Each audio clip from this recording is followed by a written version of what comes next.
Good morning and welcome to Sunday Sequence with me, Audrey Carville. Coming up between now and 10, taking on the state. Why does justice take so long? Unfortunately, what I often see is not a true desire to learn lessons, rather an all-consuming desire to avoid criticism. Also this morning, from Somalia to Ireland, from refugee to successful entrepreneur, Nadia Aman's story. I think once people meet someone and talk to them directly and hear their story, I think their attitude changes. And the Presbyterian minister jazzing things up at his local church. As you reflect on your day, to look for the hidden movements of grace, to celebrate with gratitude what you've received. And yet it's porous. It opens up the opportunity to reflect.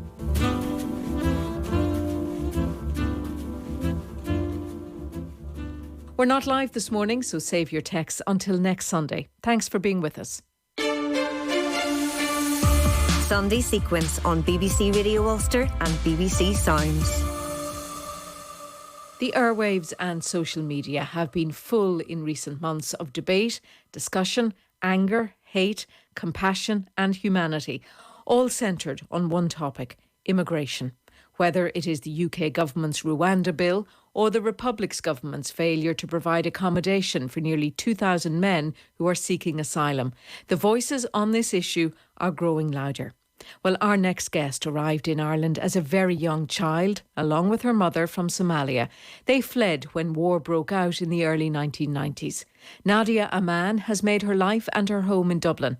She is now a very successful businesswoman and regards herself as 100% Irish.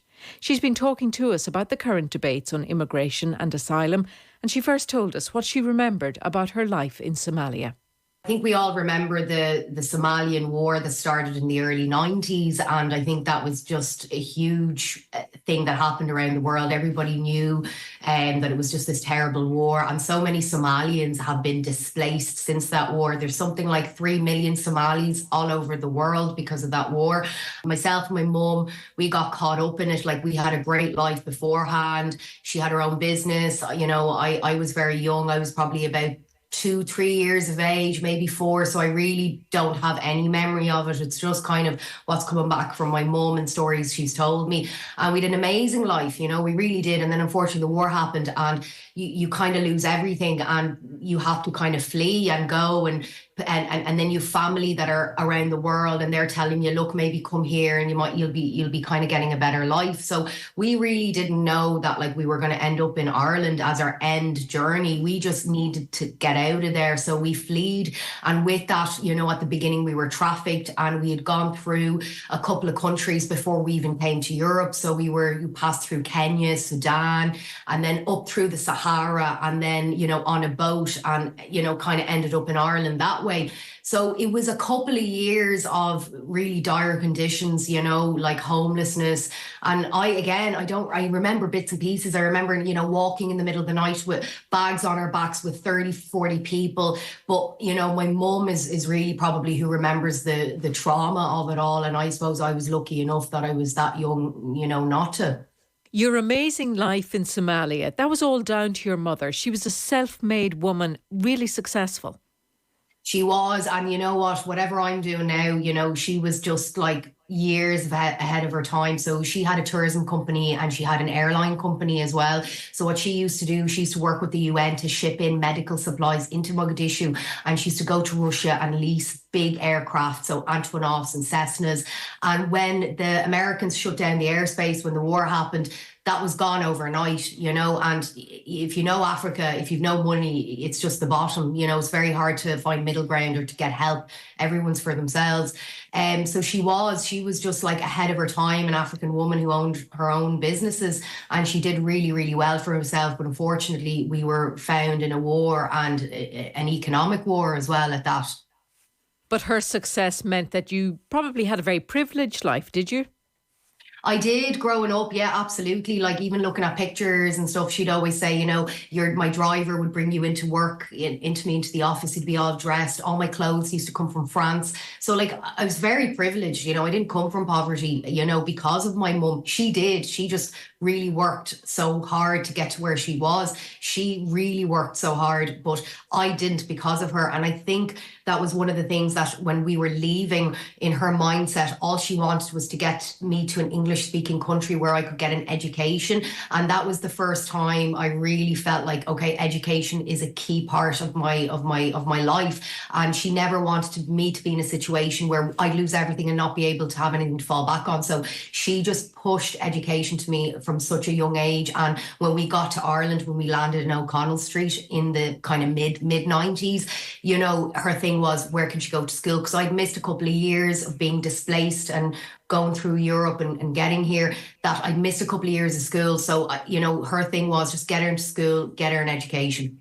I want to talk to you about your education in a few minutes, but in terms of when the war broke out, did your mum feel that you simply had to get out of there? There was no possibility that you could have stayed? Absolutely. There was just no possibility, because it was, you know, again, I don't remember much, but she was just like, family were getting killed. She lost a good portion of her family to the war, and people were just fleeing any way they could. Any bit of money they had, it was like, you know, getting traffickers, getting passports, just have to get the hell out of there. And we had obviously like family members around the world who had got out, and they would say, look, come here, or, you know, go here. But you would kind of just go where you would end up, and you wouldn't know where you were going, you know. And that journey out of Somalia, you gave us a flavour of it there. It also involved being in jail for a year, was it? I think it was 9 months or so. So, and it was in Sudan, and they just didn't like Somalis. Like, if you were caught going into a country, they would catch you and they would try to deport you, you know, straight away. And then you would have to try and escape and find another route out. So we were in these like detention centres, aka jails, you know, for a good few months at a time when we got caught. And then mom would just find a way out. Does your mom talk about it much, Nadia? Did she tell you much? Did you get a sense of how that journey impacted her? Yeah, like yes and no. So mom is so strong, you know, like I absolutely know she suffered from PTSD, trauma, so many different things, but she would never tell you about that. You know, it's just, she's a different culture and a different generation. But like when I was doing these interviews, I suppose I sat down with her just to go over the minor details, because I didn't want to get anything wrong. So she was kind of going back through that. And it was the first time we really kind of spoke about it my whole life. And I could see it was very, very tough on her to go back. I just don't think she's gone back in her own mind. And I don't have a huge amount of memory, or maybe I've blocked out so much of it as well, because I do remember little bits, but not the whole journey.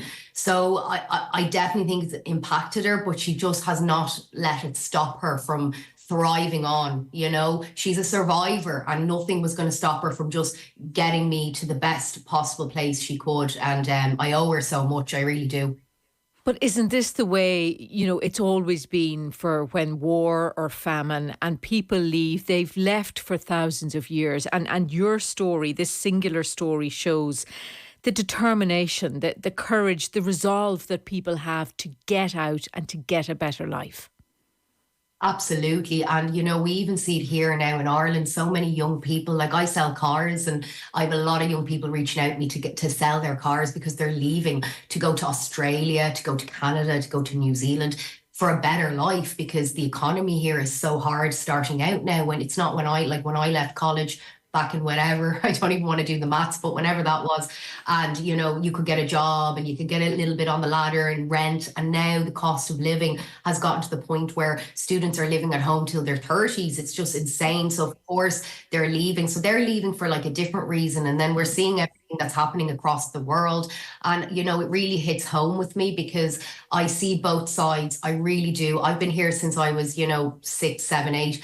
And I'm Irish through and through. If you put me in Somalia, I wouldn't know where to turn. It's, you know, it's not really my home. It's part of my history, but Ireland is where I've been welcomed with open arms and given the opportunity to do the best with my life, and then in turn give back to the community, whether that's me having a business that's employing people, paying taxes, paying VAT. You know, I do my bit for charity as much as I can. So I'm putting myself into the community back. I'm not trying to like take anything and then go somewhere else with it, you know, and I think that's key. I do see both sides, and it's very, very tough. When you and your mom arrived in Ireland, did you even know where you were? No, that's such a funny story because we ended up in O'Connell Street. I think we just, whatever, we'd gotten there and then we asked to be brought to the Justice Department, it was. And that was on O'Connell Street at the time. It might still be. And we just got left there in the middle of the road. And I just remember standing there and like I'd pair of jeans that which was ripped, that I was probably wearing for months on end, and mom had her little bag and her big kind of fab jacket that she had traveling, because it was the stuff we could bring with us, and we always had nice clothes with us. So I think we probably got away with a lot because we looked the part, even though we had absolutely nothing.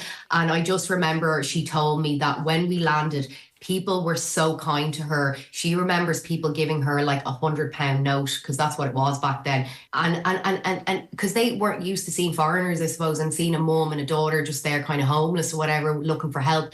And they were so kind to us. They really, really were. That's incredible. And what was your experience then, just generally, Nadia, your and your mother's experience? I know that your mom worked all the hours, worked a number of jobs just to have enough money to get you through school. Back then, it was very different because you got vetted very quickly and you got either deported or accepted into the system quite quickly. So I think that was key, that I could integrate then very quickly into the school, and mom could go out and get a job. So, I think we were in kind of what you'd call direct provision now for maybe 7 months, 6 months, which is very short if you consider how long we're staying in it now. We got our papers, thank God, and she could go out. She got a couple of jobs cleaning in a pub, packing boxes in a factory. She used to walk. And then I got to go to primary school straight away, and I suppose just start trying to catch up with school. And it was very tough education-wise, because she was working a lot. And then I was trying to catch up with school, and I was just kind of, I was a hard kid to sit down as well. So that was quite tough.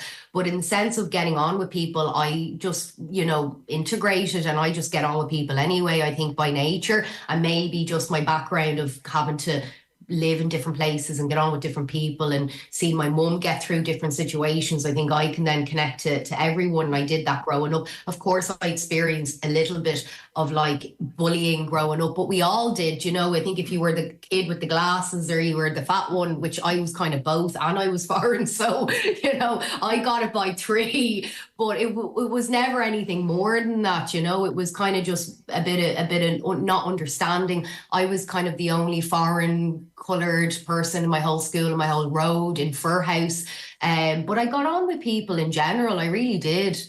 And did your mum experience much racism? She would have experienced a little bit, I think, more than me, because she's black. So like she'd be darker than I am. So, people maybe didn't know where to place me. If I was Indian, I was from here, I was from there. I got away with it a little bit. I had the accent.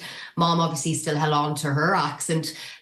So she probably did experience it a little bit more than I did. I did hear and see some stories growing up, but on a whole level, I don't think Irish people are racist, because they know exactly what it is to experience to be left out. Like we all remember, no blacks, no Irish, no dogs, they're on that list as well. So they know how it feels. And I think if you give yourself, if you meet them halfway, if you get on with them, they're fine. It's just if you try and, tell them how your way is and you don't really meet them halfway, of course, it's more ignorance than anything, But how do you feel now watching protesters marching in recent weekends, chanting out, out, out, some centres which were earmarked for asylum seekers being set on fire? It's scary at the moment. It is. It's very scary, and my heart breaks, because I could have been, if I had come here, 30 years later, would that have been me? Not getting a chance. So I understand it that way. But then on the other end, like I understand the infrastructure in terms of, having a GP in the town and then putting an extra 300 people, how the pressures of that, because I'm affected by that. My mum is affected. My mum actually had to leave her pharmacy and go to another one. She's on medication forever, and she had to do that because it got too full. So I'm seeing that side of it as well. And I think we can't direct, obviously, our anger to the people who own these hotels, because they're people as well, and we don't know their financial situations if they have bills to pay. But obviously the government need to find a way to process this a lot better for everyone, and everyone, I think, just wants clarity of what's going on. And it's not a case of we don't want them, it's just we can't take them, we're full, and just process them a little bit better, Let's go back to education, because you were talking about how important your mother viewed education. You might not have shared her views at the time, but you do now. Absolutely, I really do. And I'm not saying you need like an education to get a good job, and I'm not saying you might do your degree, you might end up doing something completely different, because my background is finance. I have a master's from Trinity in finance. I have a degree, everything like that. Here I am selling cars, and I started from the bottom, but it gives you a basic level of knowledge of the world, and you need that, to then whatever you end up getting into, and it gave me an understanding of like how the markets work and how banks work and how, different things work. And you kind of need to know that in every walk of life and every business. So now looking back, I'm glad she kicked my ass. I'm glad she pushed me. I'm glad she didn't let me fail.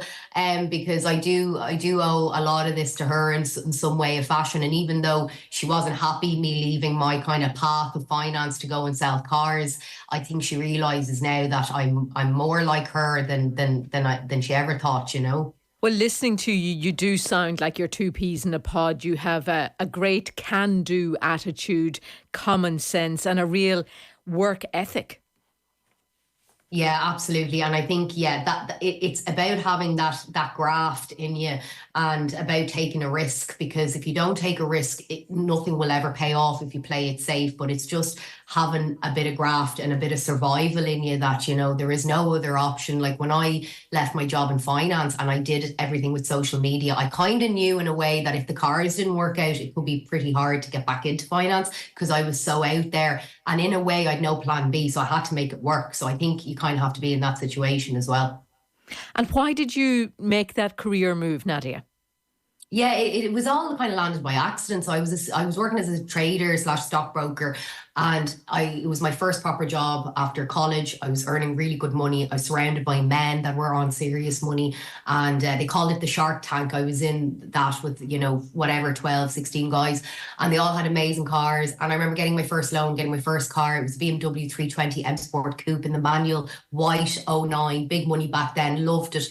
And I sold it, made a profit, and I loved it. I got great crack out of it. And I just did that a couple of times until I built a bit of capital for myself. And I just loved doing it. And it's the same with equities. You buy low and you sell high. It's exactly the same with cars. There's just different factors when it comes to the pricing of it.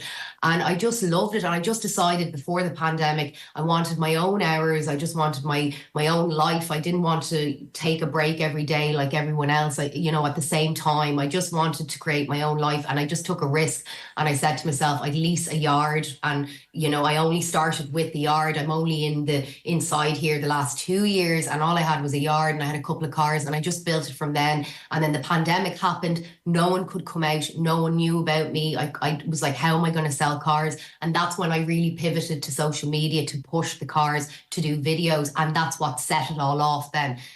Because it is very different, a woman in a man's world selling cars on social media, and the stuff we do is quite good, I think, Well, you are Ireland's only female car showroom owner, so you have made your own little bit of history. What is your experience of working in that male-dominated world? Yeah, so I suppose I bring my experience with me from the finance world, where I was just surrounded by men, and you have to get on with them. You do have to get on with them, absolutely. But then you have to show that, you mean business, and that you're not just a woman or a pretty face or whatever that is. And because what I found that once they see other people taking you seriously, that's when you become a bit of a threat.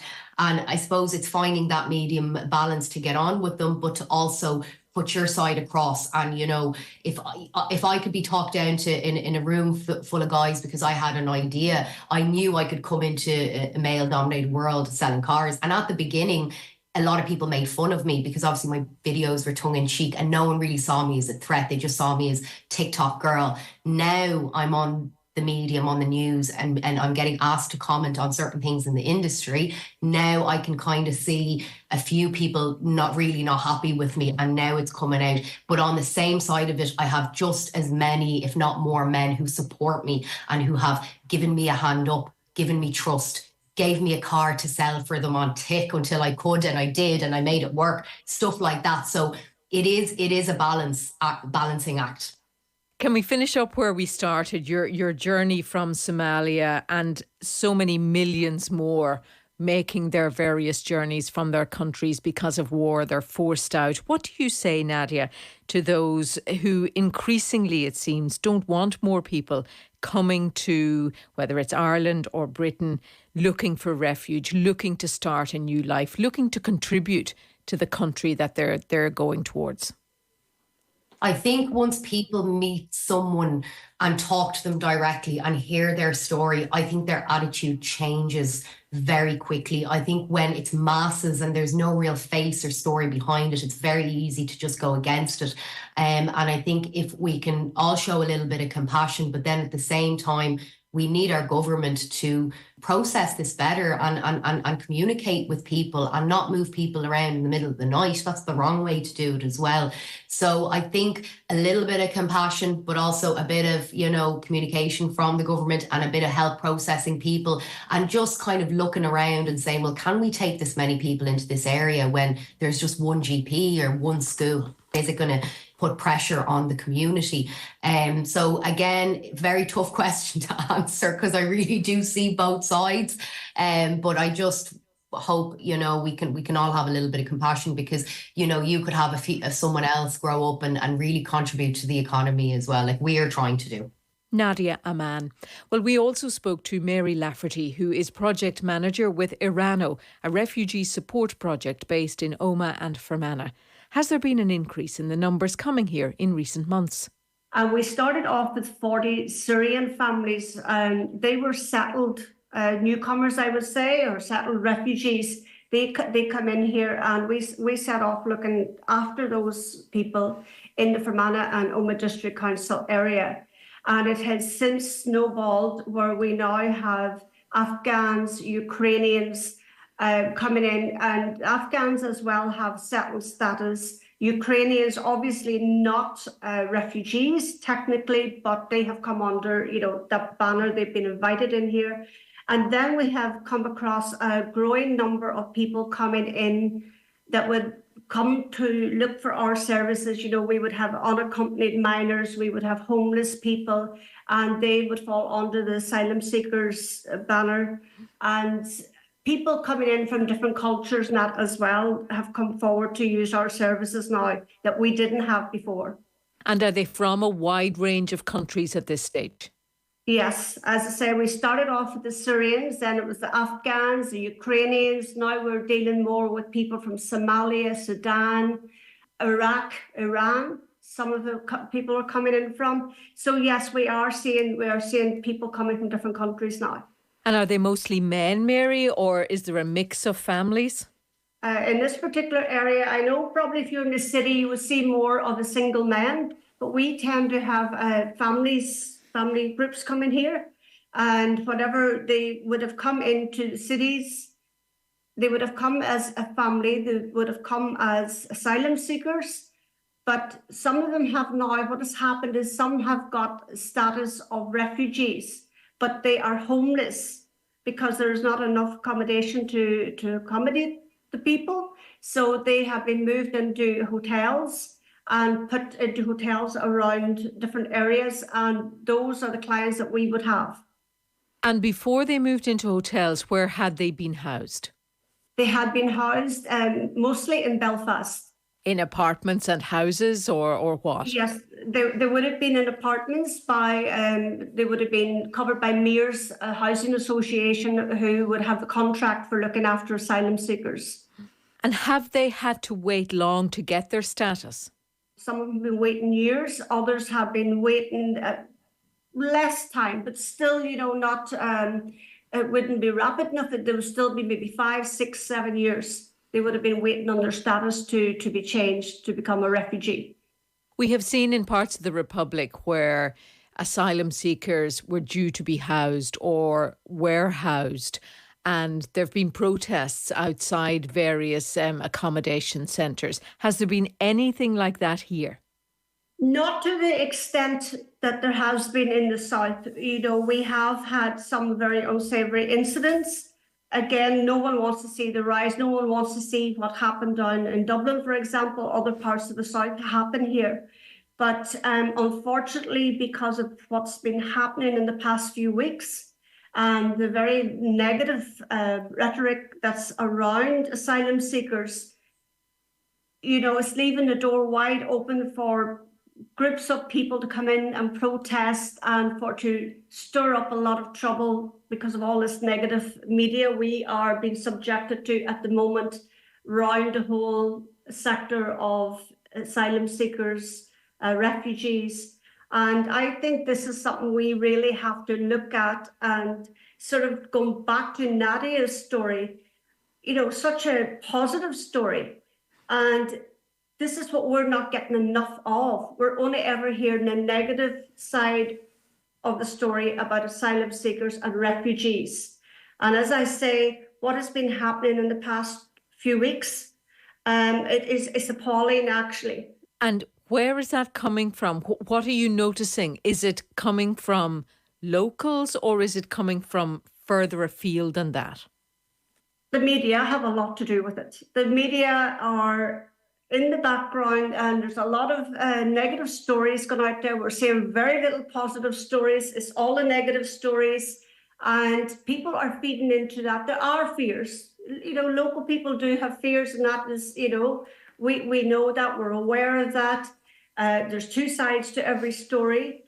But whenever people are constantly getting fed negativity, it starts to seep into their consciousness after a period of time, and they don't have a balanced argument anymore. They just follow blindly what they're being told. And I've got to say, I do believe the media is responsible for a lot of that. Talk to us about what you do in your group then, Mary Arano. How do you help the people who come here seeking asylum? Well, our group, Irano, was set up initially to help the people who had arrived here, and to settle in with very practical help like form filling, making phone calls, helping them to get registered with schools, GPs, doing some work as well around the social aspect of it so that people would not feel so isolated, and that we would work towards integrating people into the new community they found themselves in. And it was a two-way thing, because it wasn't just integrating the refugees. We also needed to educate our local community about the new communities that were coming into the area. And how did that education process of locals, what was involved in that? Well, we would do a lot of capacity building by offering training. It would be training, it could be anything from just come along and hear a talk about our new neighbours. And what happens is they actually lead this workshop themselves. So the local people will be hearing about the journey to get here, and then a little bit about how life is in their country. And by the end of those workshops, people will always have common factors that they know they can identify with one another. And that is so important, because that is bringing the person given that workshop to now a level where they're a person. They're not just a refugee. They're just not a label anymore. So it's very important the workshops that we deliver are like this, so that people get a chance, an opportunity to talk to one another, to understand one another, to ask questions in a safe space. So yes, we find those invaluable. Will you talk to us then, Mary, about the integration process? I'm wondering how much integration has there been among the communities who you've worked with? What we are finding at the moment, that the refugees that come in at the beginning, those come in with settled status, like the Syrians and then the Afghans and of course Ukrainian people that are here now as well.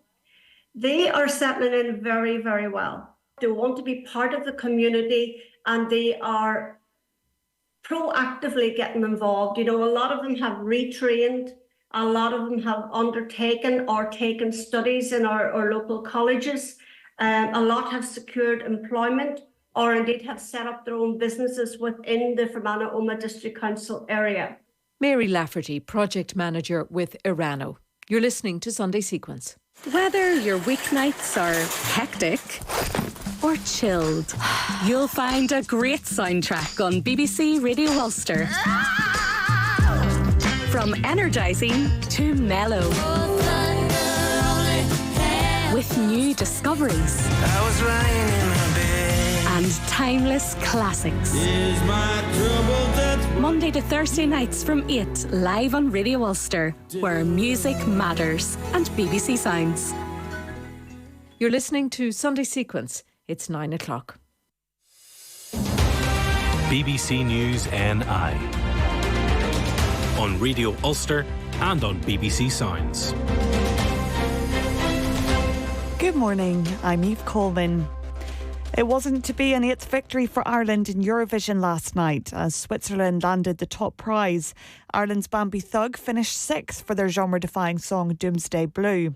Politics has been at the fore this year. There was booing for Israel in the arena, while earlier thousands of pro-Palestinian protesters marched outside. Our correspondent Charlotte Gallagher was at the Malmö Arena in Sweden. welcome to the show. After one of the most chaotic and political Eurovisions ever, the Swiss entry Nemo has been crowned this year's winner. I broke the code. Whoa. Their operatic and athletic performance wowed fans and the international juries. The UK's Ollie Alexander finished 18th and wasn't awarded any points in the public vote. Israel's Eden Golan was booed by some in the arena, as was the presenter who delivered the Israeli jury vote. This hasn't been the eccentric celebration of music it usually is. The European Broadcasting Union, who planned the event, may just be glad it's over. Natalie Elphicke, the Dover MP who defected to Labour, has been accused of lobbying a senior minister to intervene in the trial of her former husband. Miss Elphicke, who left the Conservatives 4 days ago, is alleged in 2020 to have approached the then Justice Secretary Sir Robert Buckland about moving the date of Charlie Elphicke's sexual assault case. A spokesman for Miss Elphicke has rejected the claims. Extreme protest groups could be banned in a similar way to terrorist organisations under a proposal from the government's advisor on political violence. The BBC's political correspondent Harry Farley reports. Lord Wolney will argue that banning terror groups has made it harder for them to plan crimes, and that approach should now also be extended to extreme protest groups. As the government's advisor on political violence, his forthcoming review will call for a new restriction order. It would be used to ban groups that persistently use criminal offences or serious disruption to influence government policy or public debate. The sanction, if implemented, could restrict a group's ability to fundraise and its right to assembly. A government source said ministers shared Lord Wolney's objectives and would consider the recommendations. And with the weather, here's Barra Best. It'll be warm again today, especially in the east. Temperatures rising to around 20 degrees. Slightly cooler in the west, though.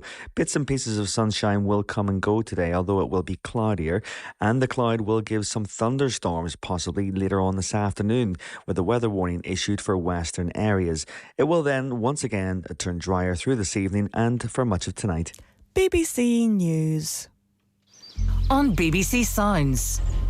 If you're just starting the day or you're on your way home after a night shift, stay with us for your breakfast news. Good morning, Ulster. Let's talk about what is happening in the US then, because it has been... We'll go live to our reporter shortly, but first, let's get the headlines. And The Nolan Show. With another breaking story this morning on The Nolan Show. Weekday mornings on Radio Ulster. Listen live on BBC Sounds.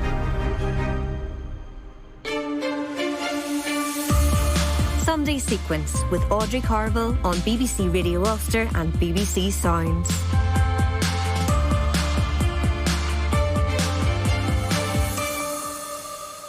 You're very welcome back to the programme. We are here until 10 o'clock, and a reminder that we are not live, so no text this morning, please. If you missed our chat with Nadia Aman, who came to Ireland as a child refugee in the mid-90s from Somalia, you can listen back to it on BBC Sounds. Well, it's great to be back with you this morning. We missed you last week because of the marathon.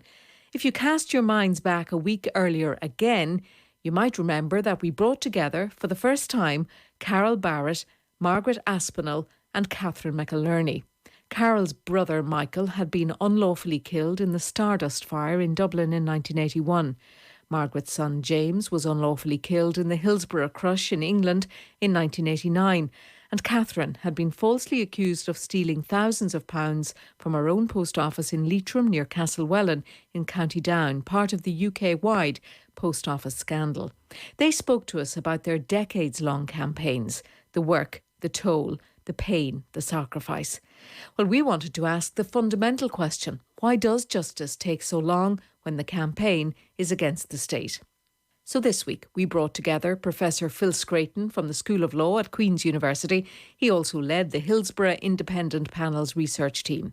Keelan Gallagher is a KC based in London who specialises in human rights law and has represented families of those killed in the London bombings of 2005 and those killed in Hillsborough as well. And we were also joined by Jill Rutter from the Institute for Government.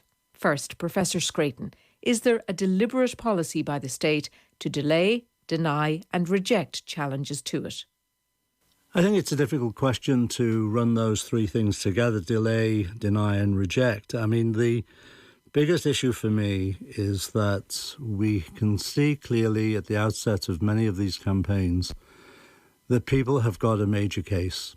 When the case goes into the legal system, it gets swallowed, and it often gets swallowed by the denial of responsibility immediately, especially by authorities, but also by the protracted way in which the system operates. They're all different, and yet they have similarities.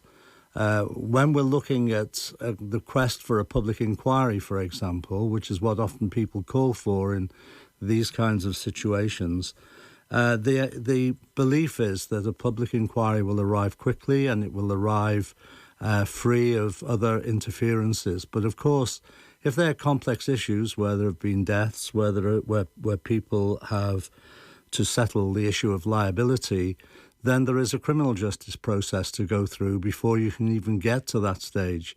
And I think that one of the problems that we face is trying to gain an understanding in the public domain of how those processes operate, how they fit together, and in some cases don't fit together. So the system requires some sort of immediate response, and the immediate response is full inquiry and investigation, but it trips over issues around liability, it trips over issues around responsibility and how organisations themselves will protect themselves and their individuals from any kind of full liability. And I think that's one of the problems that we really face. It seems very simple when anything like this happens, any of the cases that we're going to be talking about happens, to call for a public inquiry, but we do not really understand what that means, and we don't really understand how a public inquiry fits into the issues around criminal and civil liability. Keelan, the same question to you on whether you believe in all the work that you have done, where the policy is. Is it a deliberate policy, or would you go along with what Phil is saying? In many of the cases that I've been involved in, acting for families who've suffered horrendous injustice and who've then had to fight the weight of state bodies or private bodies with a particular interest in having a very different narrative to them. Although those cases are all different, there are some similarities that I tend to see. And I see those acting for the Hillsborough families, for example, or acting for victims and survivors of the 7/7 London bombings, or, for example, acting for the bereaved family of Daphne Caruana Galizia, the Maltese journalist assassinated in a car bomb in 2017.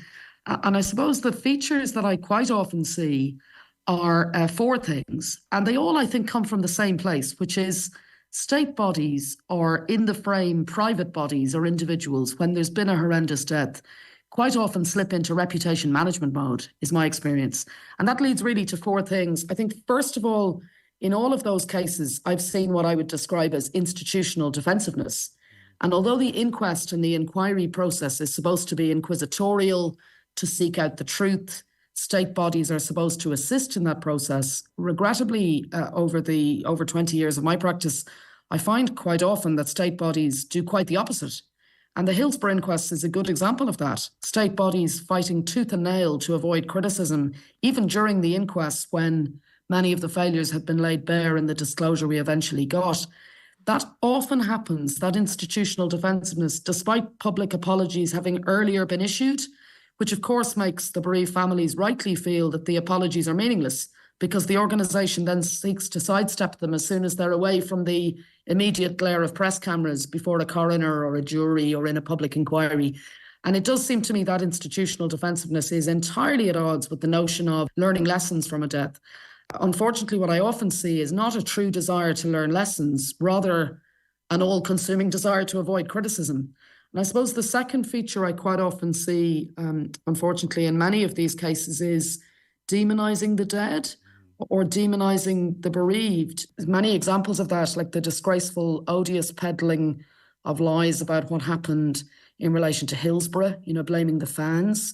But there's many other high-profile examples, the wholly untrue stories which spread and were very widely reported within minutes of Jean-Charles de Menezes' death in 2005, describing him as a suspected terrorist behaving suspiciously, wearing a jacket with protruding wires, vaulting a ticket barrier, all entirely untrue.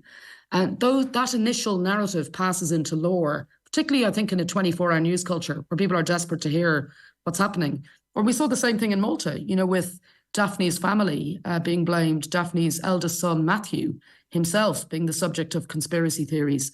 And often those conspiracy theories and lies demonising the dead are fuelled by the very state bodies who themselves are the subject of criticism. Third thing, I think, is a resistance of proper disclosure, which I see in so many of these cases.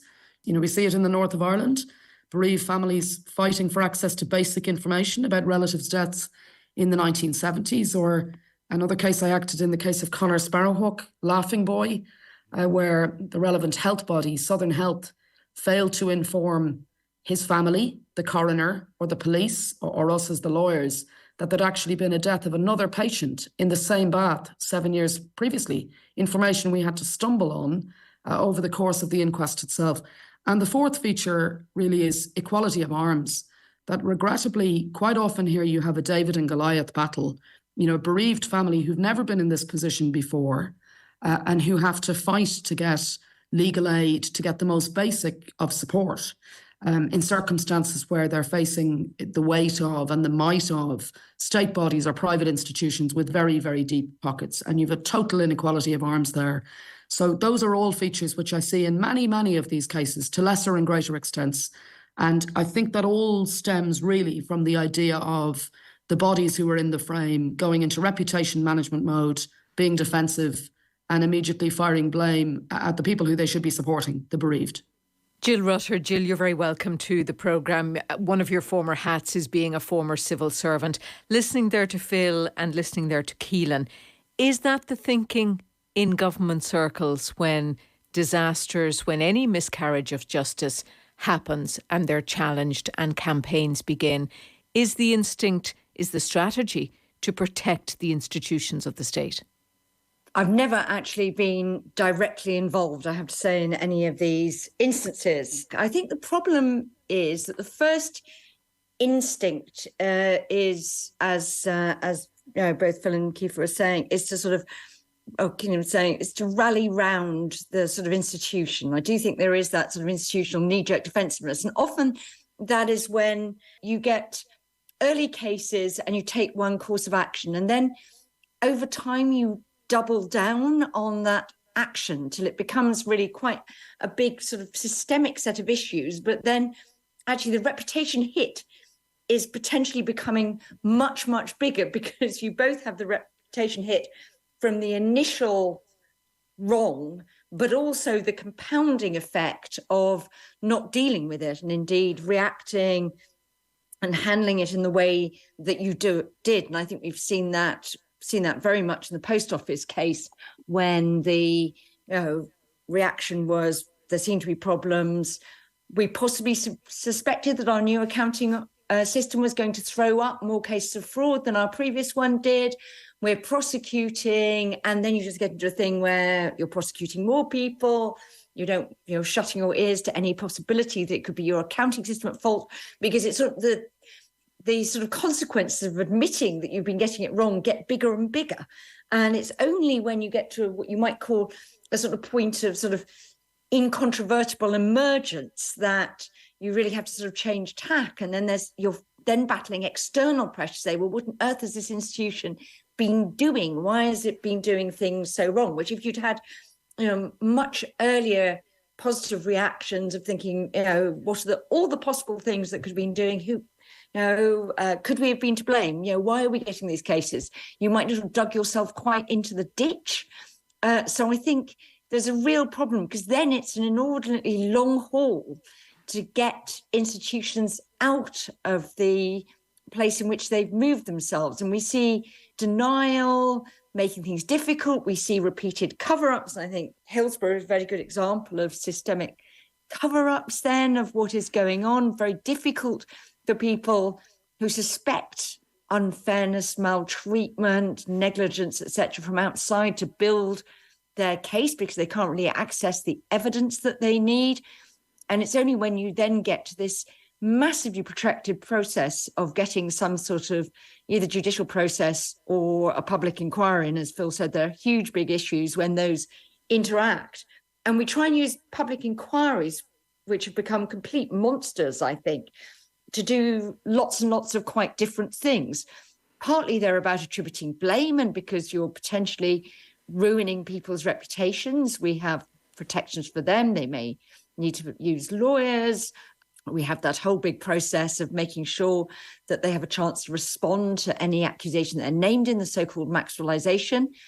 We potentially have a process of the government agreeing some form of compensation, and we've seen very big delays on that, both in the Horizon case, but also in the infected blood scandal, where the government faces really, really quite big bills. But then you also have the bit that's really important for the organs of the state, but tends to get sort of relegated and comes so late that everybody just says, well, we've changed everything already, which is the process of actually learning lessons to try and avoid repetitions. And for most of the public, that's going to be the thing that they potentially benefit from. So I think we've got ourselves into a whole sequence, if you like, a really quite bad pathology around this, which starts off with the initial lack of inquisitiveness about, does the initial story stack up? Could we be doing something wrong? And it's a failure to nip things in the bud when you see those very first signs that actually perhaps we haven't got this quite right. Phil, the question of class comes up time and time and time again when we look at various miscarriages of justice, various campaigns. And many people argue that if Hillsborough, if Stardust, if any of these tragedies happened to a middle-class community, they would not have to wait nearly 50 years for justice, for the truth to emerge. Is there any truth to that belief? I think there's always an issue of class in the law, I mean, without any question, and the way in which people become marginalised from access, from understanding, from the facts, from a whole range of issues there, I mean, is about class relations. Also, you can see quite obviously in wider society the issues around race, gender, all of those oppressions that exist within our society play out in the law. But I think one of the things that we can't miss is that this doesn't happen by accident. I worked on Hillsborough from 2 months after Hillsborough happened, and we wrote 2 early reports on Hillsborough, both of which were ignored, both of which were long reports, and came out, one before the first inquest and one after the first inquests. In those reports, we made it very clear where liability lay. It was trying to fight against the discourse that had been popularised in the media, by the media. It was trying to fight against the discourse that had infected the inquiry by the external police force looking into the South Yorkshire Police, who were the responsible body for Hillsborough. And in doing that, what we could see was a clear mapping of events. Now, in retrospect, having been on the Hillsborough panel and gained access to all of the internal police documents, we were able to show that this was not something that happened over telephones. This was not something that happened on the hoof. This was carefully planned. It was orchestrated, bringing in, for example, an external police force whose serious crime squad itself was under investigation. to actually mount the investigation into Hillsborough. The thing is, I can say all these things with clarity over Hillsborough because we discovered all of that. We saw the documents. When you see a document that is written to the Prime Minister and that document contains his comments in the margin, and the comment is, what is Jack up to now? And he's actually talking about his Home Secretary. You realise that moment, and that's just one example of hundreds, that moment when you get disclosure of those documents, you see the interactions that are occurring, and the interactions are about how we cover liability and how that liability will not stick on state institutions or on individuals who are powerful people in those institutions. And I can project that even further, right up to recently with Stardust. You know, when I first started working on Stardust, it became absolutely clear to me that there was a deliberate attempt to thwart a proper inquiry into Stardust by appointing a High Court judge to conduct a report on his own initiative.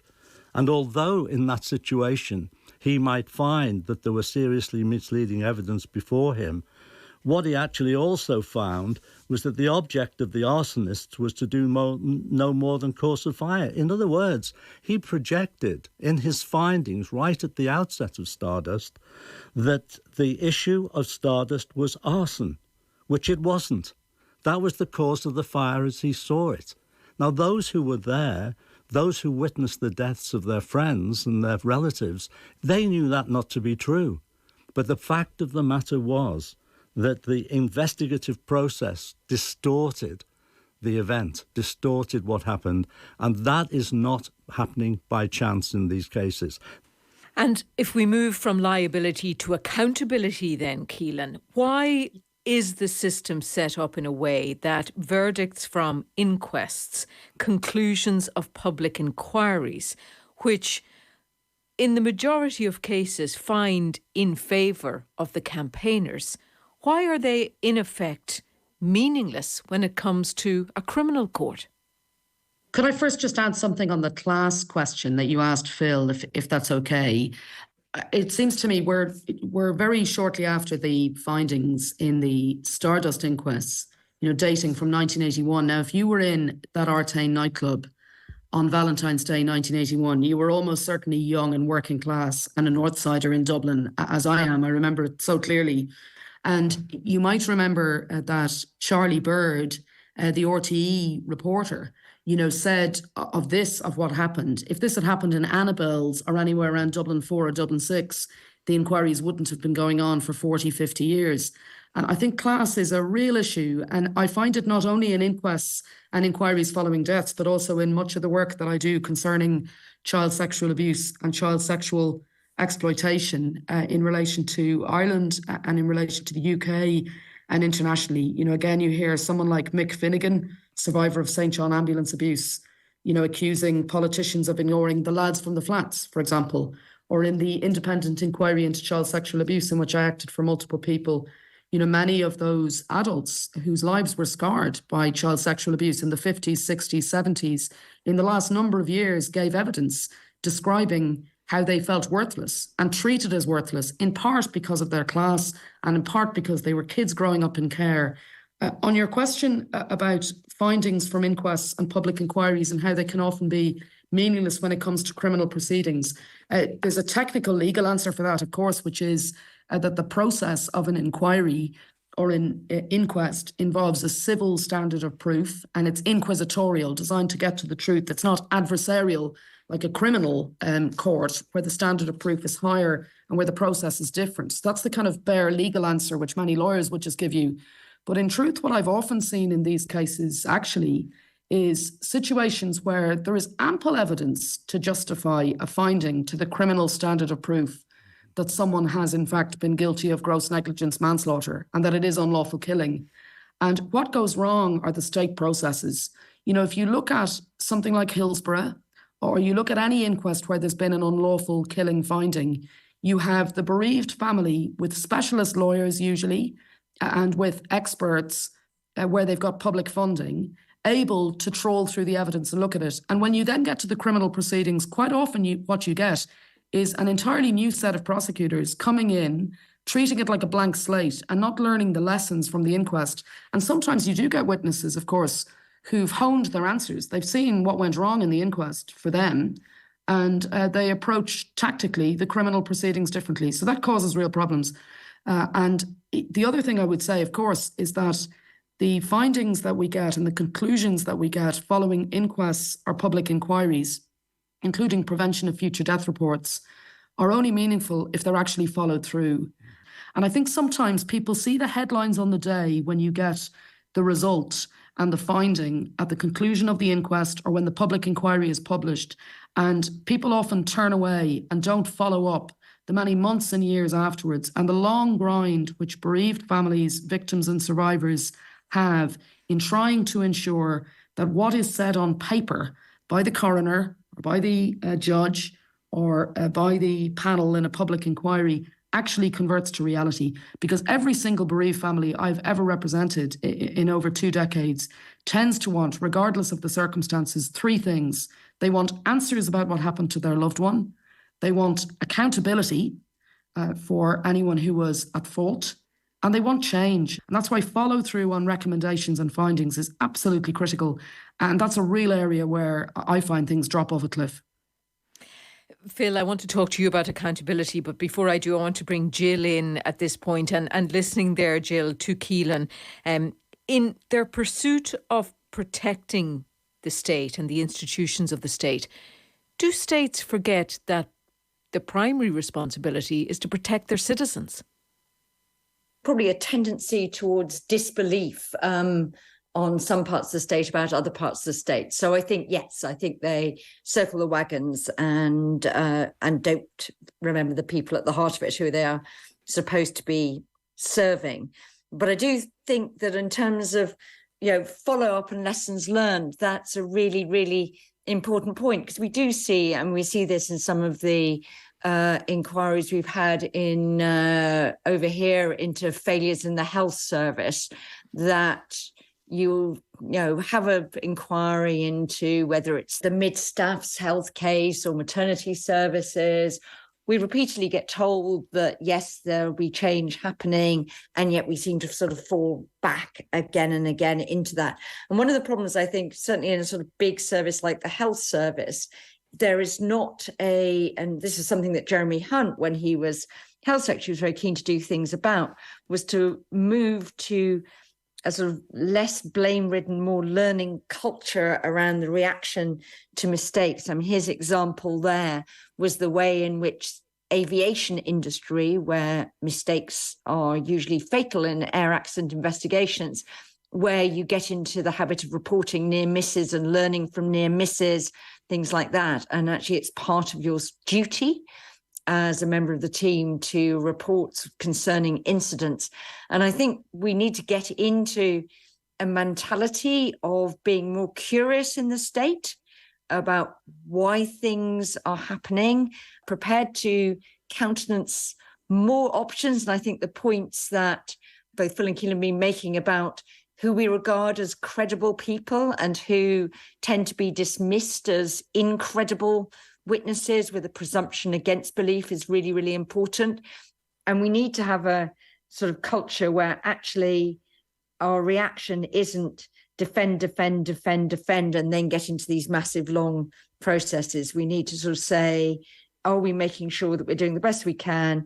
We will sometimes fall short, and then we need to do rapid learning. Because the real problem with many of these things is that we're talking decades until these whole processes happen. In the infected blood inquiry, where the government's delaying paying compensation for things that happened in the 1970s and 1980s. Every week, people who received infected blood are dying without any compensation. We've seen a lot of the sub-postmasters have died since their initial prosecutions. They've died too soon to see those prosecutions potentially being overturned, not in the courts, but through legislation. So we just need to find some way of accelerating all these processes and being much more curious upfront and entertaining a far wider range of possibilities than digging ourselves into one ditch and then spending years and years getting out of it.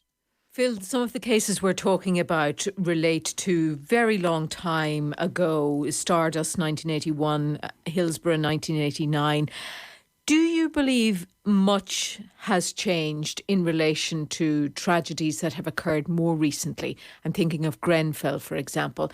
Do you expect accountability in cases like that? Do you expect not there to be long campaigns taking decades to get to the truth?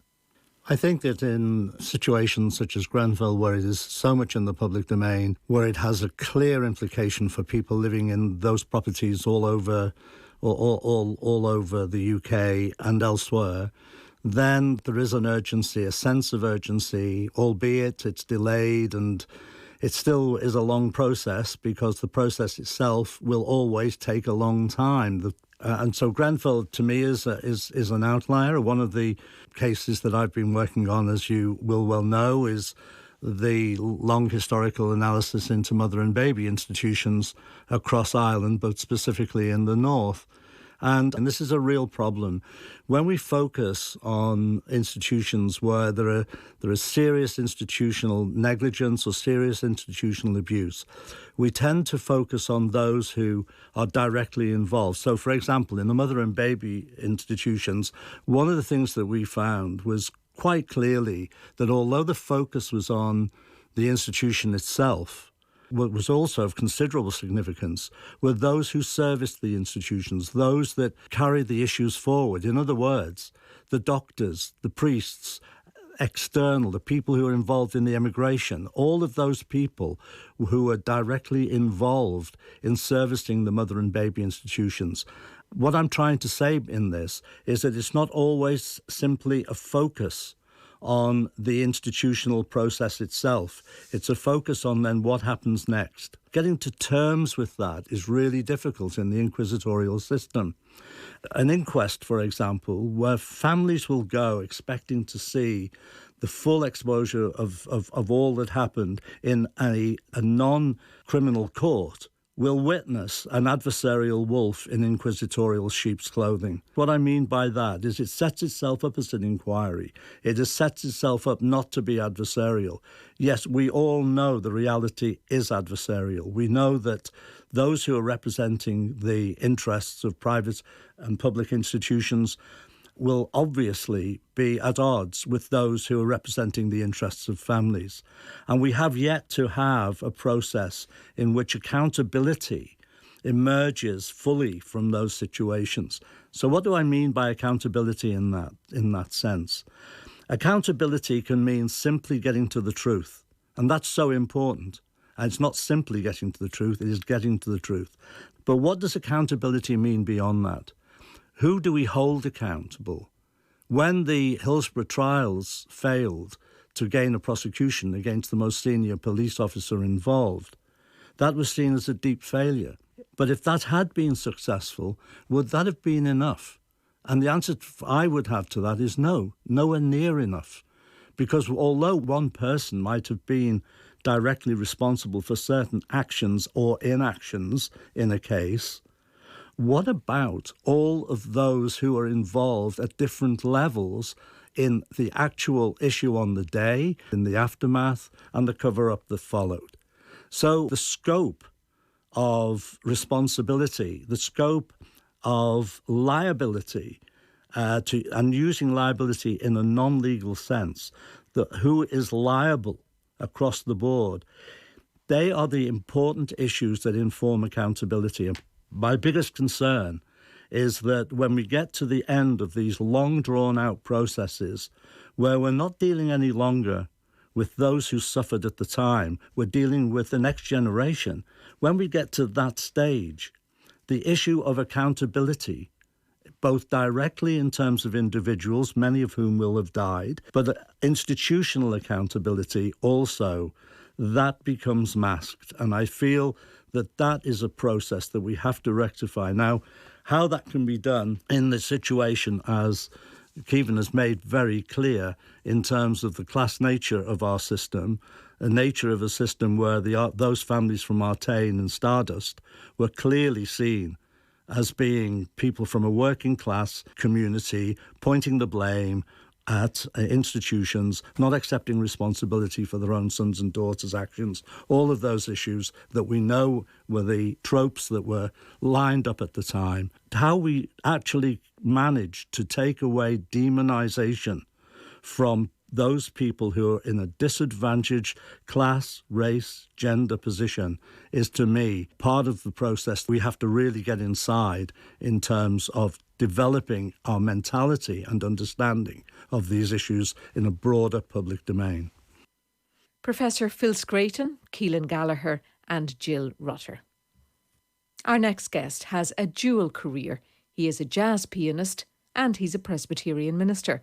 William G. Carter, or Bill as he's better known, is based in Pennsylvania in the US, and he leads the Presby Bop Quartet in his church there. He has written a book in which he outlines how he believes jazz music bridges the gap between the secular and the sacred. So which came first for him, jazz or Jesus? Quietly, it was probably Jesus, but I was raised around jazz in my home, and I thought they were different spheres.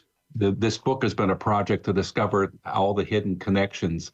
There's something profoundly alive in jazz music. How do you see it bridging that gap between the secular and the sacred? Well, it's mysterious, mostly because jazz is predominantly an instrumental music, and instrumental music can find us or touch us or move us or compel us in ways that abstract art might as well. And the holy comes unnoticed sometimes, and then afterwards we say, wow, what was that? And I think of it the same way as a man named Belden Lane, a theologian in the States, talks about holy places. He says the holy place calls out to you. And I think this is something of how it works with the arts. Will you tell us maybe a favourite track that you have that best illustrates what you're talking about? Miles Davis's sextet recording of All Blues. It's a desert island album for most jazz musicians and fans. Why have you chosen it? A wonderful tune to listen to late at night as you reflect on your day, to look for the hidden movements of grace. And yet it's porous. It opens up the opportunity to reflect. Well, let's have a listen to it. Miles Davis, All Blues.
that was Miles Davis, All Blues, the choice of our guest, Bill Carter. Bill, will you take us through the roots of jazz music? Because they are deep, and they start, do they, in American slavery?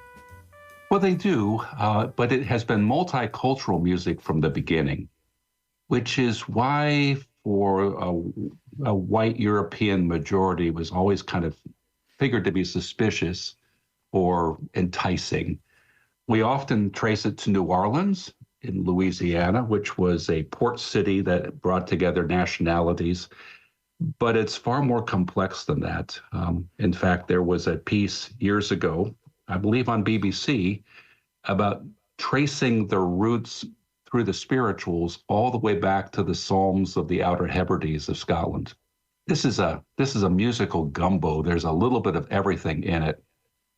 And then it breaks forth in American life about the time the first Pentecostal revival happens in Los Angeles, California, 1906 or so. And that also was a gathering of people across all the superficial boundaries that divide us. It has continued to develop. It was for a while popular dance music during the Second World War, and even before that, during the roaring 1920s. And then as it developed as an art form, it became more artistic, a good deal more abstract. The music began to shift from popular song forms to new creations by the composers. And again, now at this point, it is really global music, and it continues to be a bit of that gumbo. And tell us about the influence it had on the civil rights movement in the US. Oh, it was an expression of the civil rights movement. Since a number of the practitioners were African American and were accustomed to being mistreated or sidelined because of their art or where they played it or how they played it or when, they were ready to join the voices of protest. So we have some monumental moments. Billie Holiday, the great vocalist, sang a tune that was put together for her called Strange Fruit, listed by Time magazine in the States as the greatest song of the 20th century. And it's a depiction of a hanging. It's a horrific song. She would sing this every night as her last piece. The lights would all go down. She would be in a spotlight. When the song was over, she would conclude to step off. Also, people like Dave Brubeck took courageous stands for confronting the racism that has always been woven into the fabric of American life, to the point where he refused to let his African-American bassist be sidelined or hidden behind a curtain. And at one point, he canceled over 20 different concerts in the early 1960s because the venues in the southern part of the states wanted him to hide his bass player from a predominantly white crowd.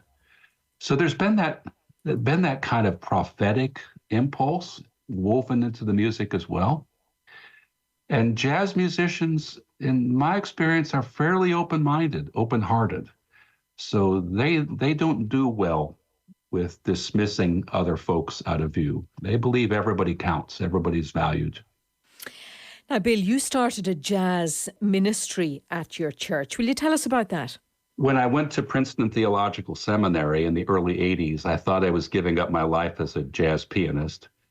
And I think the Holy Spirit had other plans. It kept bubbling back up, first in presentations at the seminary, but every once in a while I'd be asked to play somewhere.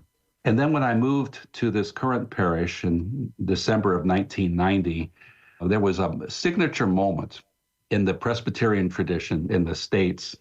You preach a sermon and then the congregation votes on whether or not they'll have you. And I did that, and a man stood up in the back of the church and said, "We heard you preach, and that was pretty good. Why don't you play us something?"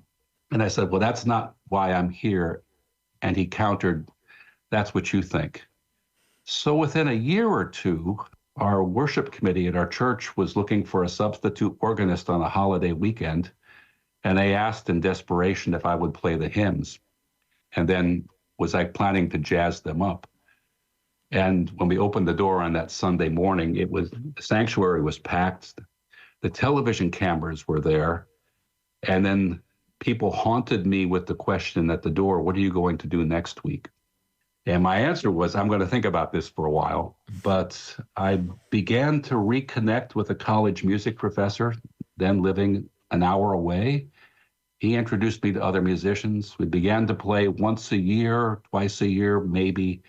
And now we play frequently. The band is the Presbybop Quartet, for Presbyterian Bebop. It's now either quartet, quintet, or sextet, depending on the venue or the budget. But we travel extensively, and this little town in the Pennsylvania mountains is my home base. Well, we're going to finish with one of your own songs. Will you tell us which is your favourite, and we'll play it for our audience? I love a setting we did of one of John Calvin's psalm settings, and I call it The Dancing Calvinist. It's on our most recent album of the same title, The Dancing Calvinist. It's an old Genevan psalm that we've updated it a good bit.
Bill Carter and some jazz music. And Bill's book is called Thriving on a Riff, and it's published by Broadleaf Books.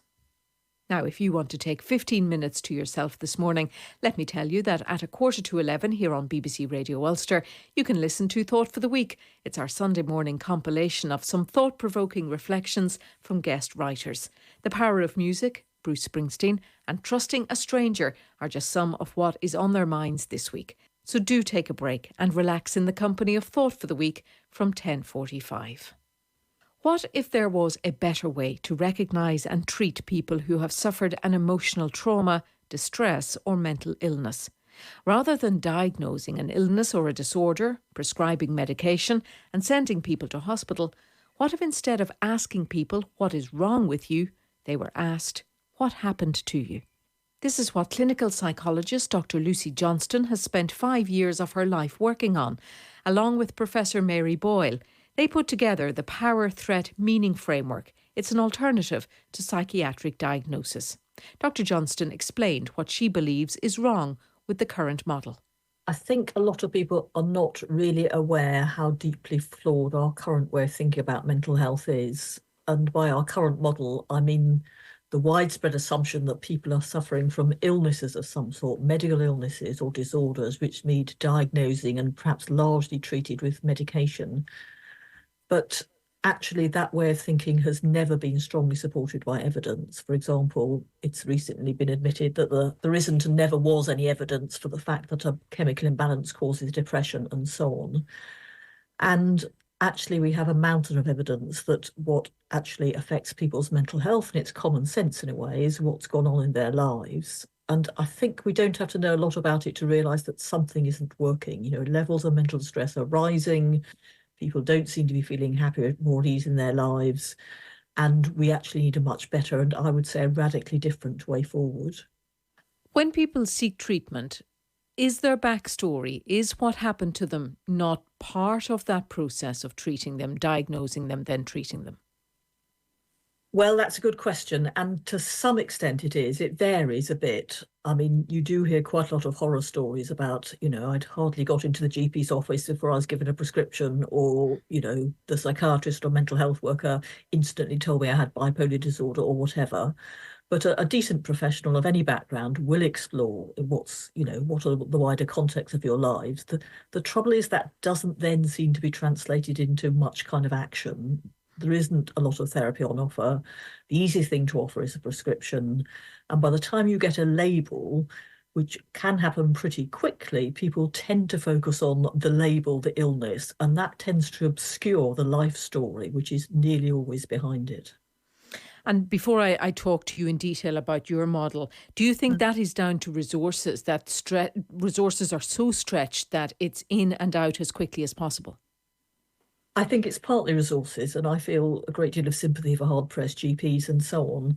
But I think it's more than that, actually. I think it's that we're actually blinded by a whole way of thinking, which you see everywhere. You see it in every media article about mental health. You see it in schools, you hear it on the radio, except here and now today.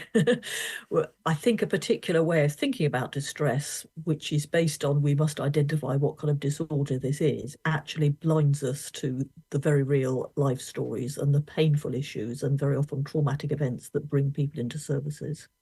I really like your line that instead of asking people what is wrong with you, ask them what happened to you. Will you expand on that and why that should be the model? Okay, it's not my line. It's but I do use it a lot. Instead of asking what's wrong with me, what kind of illness I have, ask what happened to me. Ask about my life.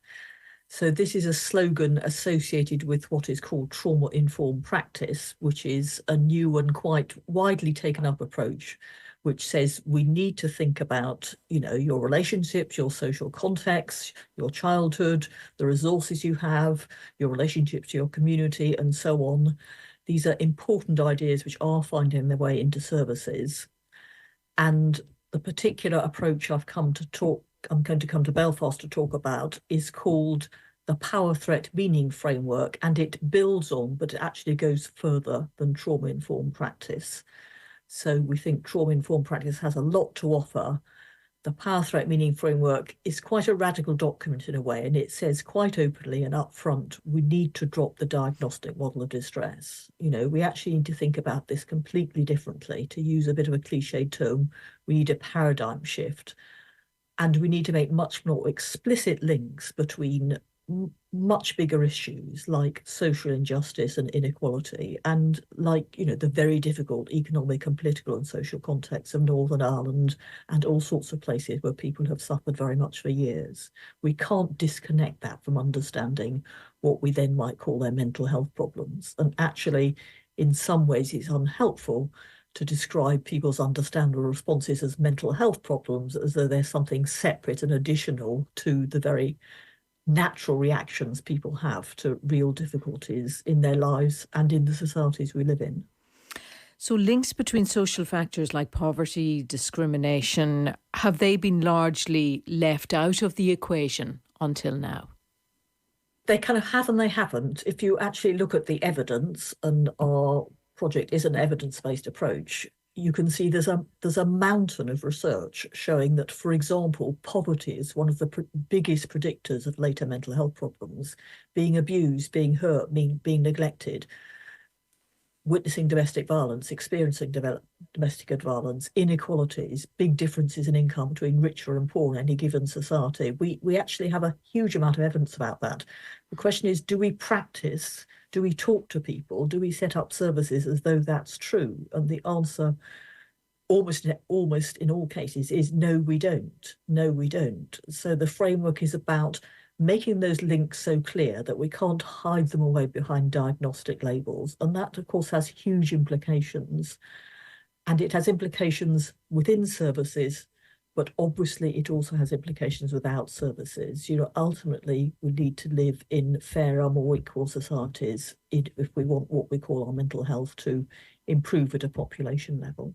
What happens after that question is asked and answered then, Dr. Johnstone? What happened to you? What happens next?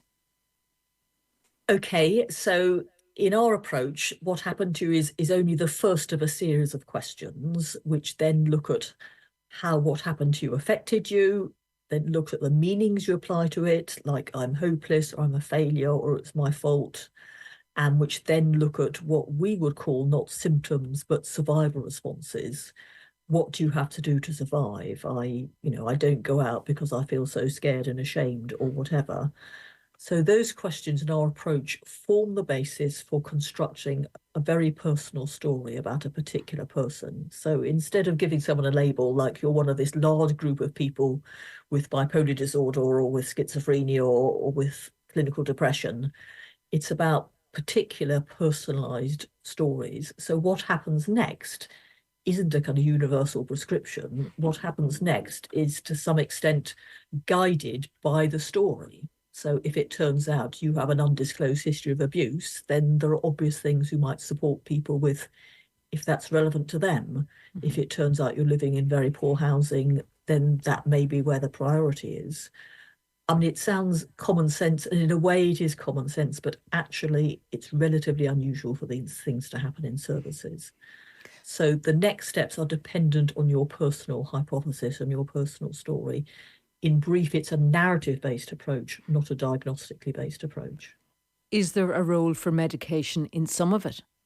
There is, yes. I think it's undoubtedly true that medication is overused for all sorts of reasons. It's not so much about whether or not you use medication, it's how you explain it to people. Because actually, if people are, bottom line, experiencing understandable responses to difficult lives and circumstances, then it's common sense that a pill is not going to sort that out. But it's also common sense that a pill might be just enough to help you survive, get through the day, get a bit of sleep and so on. So we think it's important that people know that the psychiatric drugs we have are not, as people are often told and as they often assume, treating illnesses. They are sometimes making feelings more manageable and giving people a bit of breathing space. And used in that way, they can be helpful. Dr. Lucy Johnstone. Now here with a look ahead to what is coming up on Sunday with Stephen at 11 is Stephen Rainey. Coming up today, I'll be meeting modern-day Van Helsing Danny Robbins as he brings the new series of his BBC Uncanny podcast to the United States. I'll also be hearing from writer Glenn Patterson on the 14 days in 1974 that paralysed Northern Ireland and have lasting ramifications to this very day. And actor Michelle Greenidge will be telling me what it's like to step into the TARDIS as the new series of Doctor Who comes to our screens. That's all on Sunday with Stephen Rainey today at 11 o'clock. Thanks, Stephen, and thank you for listening this morning. Thanks to our team, producers Seamus Boyd and Robert Gardner. We'll be here live next Sunday morning at 8:30. Until then, from all of us, have a great week.